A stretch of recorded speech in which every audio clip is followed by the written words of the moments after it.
Have you ever said an affirmation that sounded great out loud, but something inside you didn't quite believe it? Maybe you knew exactly what you wanted to create, and consciously you felt like you were doing everything right, but somehow there was still resistance, doubt, or disconnect you couldn't quite explain. That disconnect is what I want to explore today. Last week, we talked about the role your belief system plays in manifestation. This week, we're continuing that conversation by looking at what happens beyond the affirmation itself and the message you may be reinforcing without even realizing it. Welcome to Breakthrough Weekly. This is Monica Pelayo, your host. If you're new here, welcome. If you're joining me each week, welcome back. Let's get into it. Last week, I focused on the most critical part of manifestation, your belief system. You can desire something, visualize it, and repeat affirmations every day. But if your subconscious does not believe it is possible, available, safe, or deserved, there is already a conflict between what you want and what you believe. Your belief system is the foundation, but what you reinforce every day matters too. Your thoughts, the pictures you create in your mind, the words you use, and the affirmations you repeat are constantly telling your mind what you expect and what you believe is possible for you. These pieces need to work together. When they're all pointing toward the same outcome, you create alignment. When they're telling your mind different things, you create conflict. And many people don't realize how often that conflict is happening throughout the day. Your thoughts create pictures in your mind, and what you expect to happen, what you repeatedly think about and imagine gives your mind a blueprint of the outcome you expect. This becomes even more important when those thoughts create emotions because your mind has one primary function: survival. It is always looking for anything that could be a threat. That threat does not have to be a physical.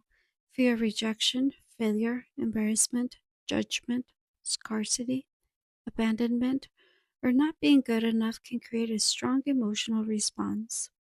When your thoughts create those emotions, your mind can react as though there is something it needs to protect you from. Imagine that every morning you repeat the affirmation, I am confident. Later that day, you have an important meeting and you start thinking, what if I forget what I want to say? What if I embarrass myself? What if they realize I don't know as much as I think I do? What if I fail? Then you start imagining the meeting going wrong. You picture yourself becoming nervous, losing your train of thought, stumbling over your own words, being judged. Those thoughts create fear, and now your mind sees a possible emotional threat. At that point, I am confident is no longer the priority. Protection is. Once a thought creates a sense of threat, your mind focuses on protecting you from that danger instead of reinforcing the positive affirmation. This is why it is important to pay attention to the thoughts that keep showing up. Your thoughts can give you a sneak peek into what you believe deep down, especially the thoughts that seem to appear automatically. Thoughts like, I'm not good enough, this probably won't work for me, something is going to go wrong, people always leave, I have to work harder than everyone else to succeed, can show you what may be happening underneath the surface. If you're affirming, I am worthy of healthy, loving relationship, but your thoughts keep expecting rejection, abandonment, or being hurt, pay attention. You're consciously saying you are worthy of a healthy relationship, while another part of you may still expect to get hurt. Instead of immediately pushing the thought away or covering it with a positive affirmation, pause and look at it. Ask yourself, why am I thinking this? What do I believe about this? Why does this thought keep coming up? You don't need to analyze every thought you have. Pay attention to the ones that keep coming back or create a strong emotional response. Those thoughts can help you understand what you may believe deep down and where there is still a conflict between what you desire and what you believe. Now, imagine that same meeting differently. That morning, you say, I'm confident. You visualize yourself walking into the meeting with confidence. Your posture is upright. You feel composed. You think clearly and you communicate your ideas clearly because you know your content and you trust your expertise. You see the meeting going well, and your thoughts support that same outcome. I've got this. I know my content. I'm good at what I do. I know what I'm talking about. I'm the expert. What just happened? Your affirmation, thoughts, and visualization all gave your mind the same message. Instead of saying one thing and imagining another, you gave your mind a clear picture of how you want to show up and what you expect to happen. That is alignment. The words you use also matter because they affect what you focus on and what you picture in your mind. One of the biggest mistakes I see people is focusing on what they don't want. I don't want to feel anxious. I don't want to struggle anymore. I'm not insecure. I don't want to be afraid. If I tell you don't think about a red car, what did you just picture? A red car. Your mind has to picture the red car before it can understand what you're telling it not to think about. This is why your language needs to focus on what you do want. Instead of I don't want to feel anxious, say I am calm, grounded, and confident. Instead of I don't want to struggle financially, say I am creating financial stability and new opportunities. Instead of I'm not insecure, say I am confident in who I am and I trust myself. Give your mind a clear picture of where you want to go instead of continuing to focus on what you want to leave behind. There are other words I pay close attention to when people talk about what they want to manifest: want, need, hope, and wish. Think about statements like, I hope I can do it. I wish I could have that. I want to be successful. I need my life to change. That language often reinforces uncertainty or lack. When you say, I hope this happens, you are still questioning whether it will. When you say, I wish I had this, you are reinforcing that you do not have it yet. And when you keep saying, I want or I need, you're repeatedly focusing on what is missing instead of the outcome you want to create. Your language should help you focus on the life you desire. What do you desire? What are you allowing yourself to receive? What do you deserve? What are you creating? Your affirmations should focus on who you are, what is available to you, and what the life you desire looks and feels like.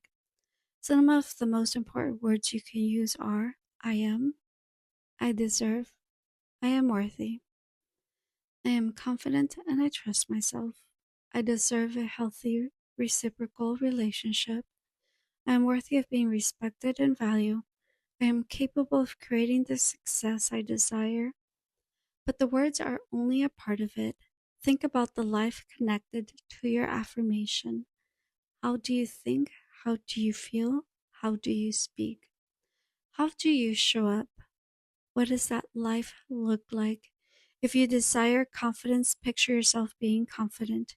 If you desire a healthy relationship, picture yourself feeling loved, respected, valued, and secure. If you desire success, picture yourself showing up successfully. Your thoughts, words, visualization, and affirmations should all support the same outcome. You can stop using negative language. You can replace want with desire. You can stop saying hope and wish. You can repeat I am, I deserve, I am worthy every morning. But if you say I'm worthy of success and your immediate thought is, no, you're not, who are you kidding? You're not good enough. Pay attention. That thought may be showing you the belief underneath it. And this is where There is an important difference between awareness and change. Becoming aware of the thought helps you recognize that something deeper is there. You may even begin to understand where the belief came from and how it was affected you. But understanding a belief does not automatically change it. A belief that has been reinforced for years can continue influencing your thoughts, emotions, choices, and reactions even after you consciously recognize it. This is why simply repeating a positive affirmation or telling yourself to think differently may not be enough. This is where hypnosis becomes important. Hypnosis allows to work directly with the subconscious beliefs behind those thoughts and patterns. The work goes beyond recognizing the conflict. We identify what the subconscious believes, understand why that belief was created, and work on changing it so it's no longer driving the same thoughts, emotions, and patterns. Awareness shows you what is happening. The deeper work is changing what is creating it. Manifestation is not simply about saying the right affirmation in the morning. What you think, say, and visualize throughout the rest of the day matters too. Your belief system is the foundation. Your thoughts can give you clues about what you believe. Your visualization gives your mind a picture of the outcome. Your language directs what you focus on, and your affirmations reinforce what you're creating. The breakthrough is recognizing when those pieces are working together and when they're working against each other. Once you start paying attention, you can catch the contradictions. You can notice when you are affirming confidence but imagining failure, saying you deserve something while thinking you will never have it, or asking for one outcome while repeatedly preparing yourself for another. That awareness gives you the opportunity to create alignment between what you desire, what you believe, what you think, what you visualize, and what you repeatedly tell your mind. The next time you say an affirmation, pay attention to what happens afterwards. Notice the thoughts that follow, the pictures you create in your mind, and the words you use throughout the day. Are they supporting the same outcome, or are they pulling you in a different direction? There is another important part of manifestation that we haven't explored yet: identity. You can believe something is possible and begin aligning your thoughts, language, and affirmations with it. But there's still another question: who do you believe you are? Next week, we'll go deeper into identity and why the person you believe yourself to be has such powerful influences on what you create, accept, and allow into your life. If you know what you want, but keep noticing thoughts or beliefs that pull you in the opposite direction, this is the kind of subconscious work I help clients uncover. Hypnosis can help identify the beliefs behind those patterns and begin changing what is no longer aligned with the life you're trying to create. The goal is not to simply repeat more positive words, it is to create the change at the level where those beliefs are operating. If you're curious about what may be happening underneath your own patterns, you can schedule an exploratory call with me at www.thrivingpathways.com/appointment. And that brings us to the end of this week's episode of Breakthrough Weekly. Next week, we're continuing this manifestation series and talking about identity. We'll look at how the way you see yourself can influence what you believe is possible for you. If you enjoyed this episode, make sure to follow or subscribe so you don't miss the next one. And if you know someone who could benefit from this conversation, feel free to share it with them. If you'd like to learn more about working with me, you'll also find the link to schedule a complimentary exploratory call in the description. Thank you so much for listening. I'll see you next week.